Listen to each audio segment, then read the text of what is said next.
আসসালামু আলাইকুম এভরিওয়ান। আমরা শীতের সময় কম বেশি অনেক কিছু পিঠাপুলি খেতে পছন্দ করি, কিন্তু শীতের সময় কখনো খেজুরের গুড় দিয়ে পায়েস খেয়েছেন? তো চলুন আজকে শেয়ার করব খেজুরের গুড় দিয়ে কীভাবে পায়েস তৈরি করব। এই গুড়টা আমরা অনলাইনে কিনেছিলাম, প্রতিটি পাটায় 1 কেজি করে থাকে। এটা অথেন্টিক খেজুরের গুড়। আমরা অনেকেই দুধ এবং চিনি দিয়ে পায়েস তৈরি করে খেয়েছি, কিন্তু খেজুরের গুড় দিয়ে আলাদা একটা স্বাদ চলে আসে। তো প্রথমে আমরা ভালোভাবে এভাবে গুড়টাকে সম্পূর্ণ কুড়ে নিচ্ছিলাম। সবগুলো ঝুড়ে নেওয়ার পরে আমরা দুধ গরম করতে দিয়েছিলাম। দুধটা ভালো করে জাল করে নেওয়ার পর আমরা বড় একটা পাতিলে সব উপাদান একসাথে দিয়ে দিলাম। তারপর এর মধ্যে আমরা দিয়ে দিব ঝুরে রাখা গুড়গুলো। এই প্রসেসিংটা আমার খালা স্পেশালভাবে নিজের মধ্যে লালন করেছিল। জানি না আপনারা কিভাবে করেন, তবে এভাবে ট্রাই করতে পারেন।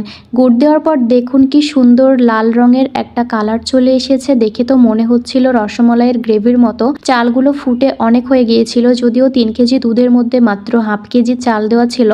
এটা খেতে খুবই সুস্বাদু ছিল। আমরা সবাই মিলে অনেক এনজয় করেছি। তো আজকের ভিডিও এ পর্যন্তই। সবাই ভালো থাকবেন। দেখা হচ্ছে পরবর্তী ভিডিওতে। আল্লাহ হাফেজ।